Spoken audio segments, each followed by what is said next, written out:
Negative बोलत असतो. त्यामुळे आयुष्य ही आपल्याला निगेटिव्हिटीज देत असते.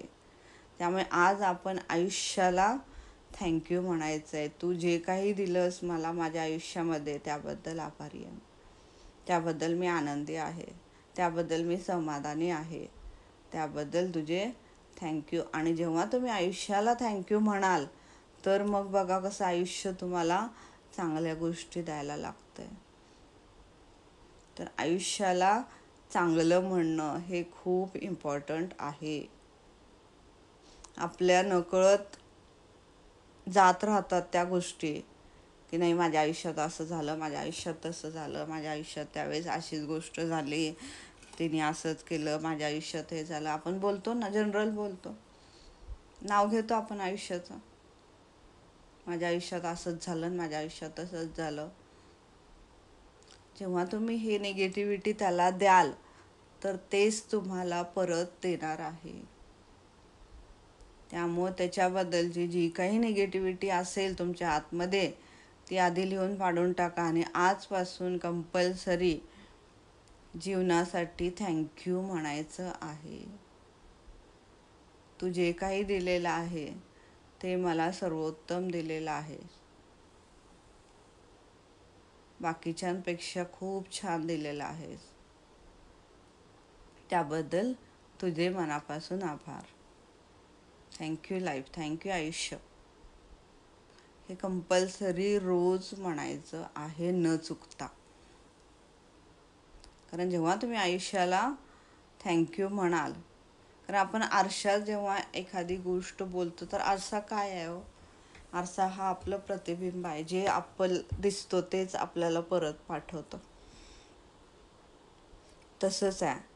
आरशामध्ये जेव्हा तुम्ही बघून हे म्हणाल तर तुम्हाला ते अफर्मेशन परत येतील. आत्ता जर तुमच्या आतमध्ये ते नसेल तर थोड्या प्रॅक्टिसनी ते येणार आहे. तर ते करत राहायचं आहे. केल्याने तुम्हाला ते मिळत राहणार आहे. तर हे जे अफर्मेशन मी पाठवते तुम्हाला ते ग्रुपवरती मी पाठवेन आणि ते लिहायचे आहेत. लिहायचं एकदा आहे, म्हणायचे 3 वेळेस आहे. सकाळी 3 वेळेस किंवा रात्री कुठलंही ठरवा तुम्ही. सकाळची वेळ ठरवा किंवा रात्रीची वेळ ठरवा. त्यावेळेस 3 वेळेस हृदयावरती हात ठेवून म्हणजे कंपल्सरी आरशात बघून म्हणायचे आहेत. डोळ्यात डोळे घालून आरशामध्ये बघून म्हणणं हे सिंपल नाही. ही सगळ्यात अवघड गोष्ट आहे. पण जेव्हा तुम्ही प्रॅक्टिस कराल तर ते तुम्हाला सहज होणार आहे, सहज होणार. आणि जेव्हा तुम्हाला हे सहज होईल तर तेव्हा तुम्ही स्वतःला समजायचं की तुम्ही आयुष्याला स्वतःला प्रेम करत आहात. जर तुम्ही स्वतःच्या डोळ्यात डोळे घालून जर हे म्हणू शकत नसाल तर तुम्हाला प्रॅक्टिसची गरज आहे. तुम्हाला हे करण्याची गरज आहे. तुम्हाला आरशात बघून स्वतःला आय लव्ह यू म्हणण्याची गरज आहे. आणि हे रोज म्हणायचं आहे न चुकता. ओके. आता इथं आपण थँक्यू म्हणलं तर त्याच्याबरोबर तुम्ही अजून 3 वाक्य ॲड करा. I love you universe, I love you life, I love you Anisa, जे काही तुमचं नाव आहे. ह्या 3 वाक्यही त्याच्यामध्ये ॲड करायची. आधी थँक्यू म्हणायचं, नंतर आय लव्ह यू म्हणायचं. हे जेव्हा तुम्ही म्हणाल तर तुम्हाला फरक जाणवणार आहे. हे फक्त तुम्ही 7च दिवस करून बघा. आणि जेव्हा जेव्हा नंतर तुम्हाला गरज लागेल तेव्हा तुम्ही ते करू शकता. तर हा पॉईंट इथं खूप महत्त्वाचा आहे. तर आपण एखादी गोष्ट म्हणजे आपल्याला जे काही करायचं आहे त्या करण्यामध्ये जर आपल्याला अडचण येत असेल तर इथं समजायचं आहे आपण की आपल्या आतमध्ये कुठंतरी निगेटिव्हिटी आहे. तर ते काढून टाकण्यासाठी क्लिअर जी निगेटिव्हिटी आहे ते लिहून पाडायची आणि ते जे काम आपल्याला करायचं आहे त्याबद्दल आधीच थँक्यू म्हणायला सुरू करायचं आहे. मग बघा ते काम कसं सहज व्हायला लागतं.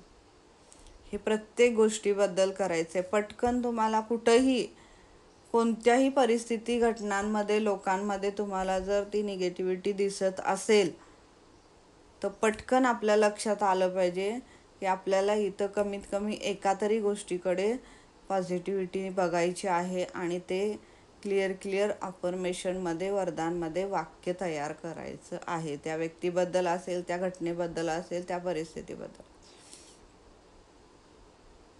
आणि त्याला थँक्यू म्हणायचं. व्यक्तीबद्दल असेल तर बाकीचं त्याचं काहीही आठवत नसेल तरीही एक गोष्ट जी आठवते, त्याचा स्वभाव असेल किंवा त्याचं स्माईल असेल, त्याचं दिसणं असेल, मग त्याने काहीतरी एक तरी गोष्ट तुमच्यासाठी केली असेल, बस त्या गोष्टीसाठी थँक्यू म्हणायचं. बाकी काहीही आठवायचं नाही. आणि जेव्हा तुम्ही ते थँक्यू म्हणायला लागाल तेव्हा हळूहळू त्या व्यक्तीबद्दलची, त्या घटनेबद्दलची, त्या परिस्थितीबद्दलची निगेटिव्हिटी निघून जाणार आहे. हे भूतकाळाबद्दल. कारण आपण भूतकाळ खूप घेऊन बसतो. आपण भूतकाळ हे सोडायलाच तयार नसतो. माझ्या आयुष्यात असं झालं, माझ्या आयुष्यात तसं झालं, मी त्यावेळेस हे करायला नको होतं, मी त्यावेळेस ते करायला नको होतं. हे बघा तुम्ही किती बोलता आयुष्य दिवसातून. आणि हे जेव्हा येईल ना इथं, तर पटकन आयुष्याला थँक्यू म्हणायचं आहे. पटकन आयुष्याला आय लव्ह यू म्हणायचं आहे. आणि मग बघ आयुष्य तुम्हाला किती खूप छान, किती मस्त गोष्टी देतात. मी नेहमी सांगते की आपल्याला चांगली लोक तयार करायला जायचं नाही, भरपूर पैसा तयार करायला जायचं नाही आहे.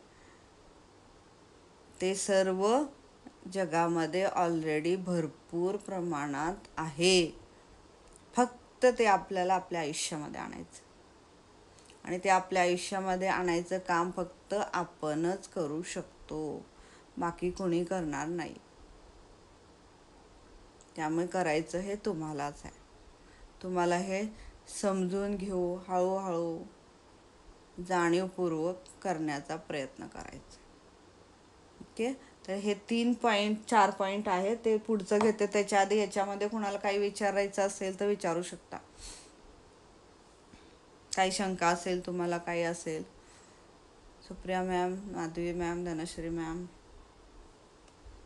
कारण पुढचा जो पॉईंट आहे तो खूप इम्पॉर्टंट आहे. ते आपण कधीच केलेलं नाही आहे, ते आज मी घेणार आहे. ठीक आहे, काही नाही आहे शंका याच्यामध्ये, लक्षात आलं आहे तुमच्या. तर हे जे सांगितलेलं आहे ते रोज करायचं. ओके. Next point. आपण जसे वरदान लिहितो की माझ्या आयुष्यामध्ये हे आहे, मला घर मिळालेलं आहे, त्याबद्दल मी खूप खूप कृतज्ञ आहे. कारण की मी घरामध्ये सुरक्षितपणे राहू शकते, फॅमिलीसोबत आनंदाने राहू शकते, त्याबद्दल आभारी आहे. हे लिहितो आपण. पण जेव्हा तुम्ही स्वतःवरती प्रेम करता, हे जेव्हा लिहितो तर त्याचं वाक्य या पद्धतीने करायचं. मी स्वतःवर प्रेम करते, तिथं कारण नाही लिहायचं. तिथं काय लिहायचं? पुढचं लिहायचं. मी स्वतःवरती प्रेम करते म्हणून मी ही गोष्ट करू शकते. मी स्वतःवरती प्रेम करते म्हणून माझ्याकडून ते झालं, मी त्याला समजून घेऊ शकले, त्याबद्दल मी खरंच माझी आभारी आहे. स्वतःचे आभार म्हणा किंवा तिथं आभार नाही म्हणलं तरी चालतं. फक्त मी स्वतःवर प्रेम करते म्हणून मी या आयुष्याला समजू शकले. तुम्हाला जे वाक्य तयार करायचं आहे ते वाक्य तयार करायचं. मी स्वतःवर प्रेम करते म्हणून मी समोरच्याला समजून घेते, त्याच्यावर प्रेम करते आणि मी सर्वांवर मनापासून प्रेम करते. मी स्वतःवर प्रेम करते म्हणून मी तो क्लास मनापासून करू शकले आणि त्यातून मी आनंद मिळवला, मी पैसे मिळवू शकत आहे. मी स्वतःवर प्रेम करते म्हणून मी मिरर वर्कचा सेशन छान पद्धतीने घेऊ शकते. आणि त्यामुळे मी आनंदी आहे आणि समोरच्यालाही मी आनंद देऊ शकत आहे. आता ही वाक्य मी माझ्या पद्धतीने केली. ही वाक्य तुम्ही तुमच्या पद्धतीने करायची आहेत. मी स्वतःवरती प्रेम करते म्हणून मी हे करू शकते. क्लिअर तुम्हाला हे म्हणायचं आहे तर तुमच्या आतून तुम्ही स्वतःवरती प्रेम करताय आणि तुम्ही ते करू शकताय हे तुमच्या आतून येणार आहे. तर यासाठी तुम्हाला जे करायचं आहे त्या गोष्टीबद्दल तुम्ही ते लिहायचं आहे. अशी 10 वाक्य तुम्हाला आज तयार करायची. ही 10 वाक्य तुमच्या पद्धतीने तुम्ही करायची आहेत. मी ती लिहून देणार नाही.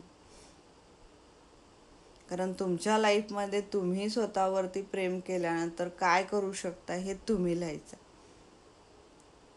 आणि हे कंपल्सरी सगळ्यांनी लिहून मला माझ्या पर्सनल व्हॉट्सॲपवर पाठवायचं आहे. म्हणजे मला बघायचं आहे की तुम्ही ती सेंटेन्स बरोबर लिहिलेले आहेत, कसे आहेत. तर मी स्वतःवरती प्रेम करते म्हणून लिहून पुढं ते वाक्य लिहायचं आहे. मी स्वतःवरती प्रेम करते म्हणून. कारण तेवढं तुम्ही आता स्वतःवरती प्रेम करत आहात. तुमचं मिरर झालेलं आहे थोडंफार. म्हणून आपल्याला त्याच्या पुढं जायचं आता. कारण आपण आपल्या आतली क्वालिटी ठीक आहे, आपण ते समजून घेऊ शकतो. माझ्या आतमध्ये हे आहे, माझ्या आतमध्ये ते आहे. ते आहे म्हणून तर आपण हे करू शकतोय ना. तर ती क्वालिटी आहे हे सांगण्यापेक्षा त्या क्वालिटीचा आपण काय उपयोग करतोय आणि ते कसं करू शकतोय आपण, ते वाक्य कन्स्ट्रक्ट करायचं आहे. म्हणजे मी इथं जर आपल्याला असं म्हणायचं, मी स्वतःवरती प्रेम करते कारण मी समजूतदार आहे, हे वाक्य करण्याऐवजी मी स्वतःवरती प्रेम करते म्हणून मी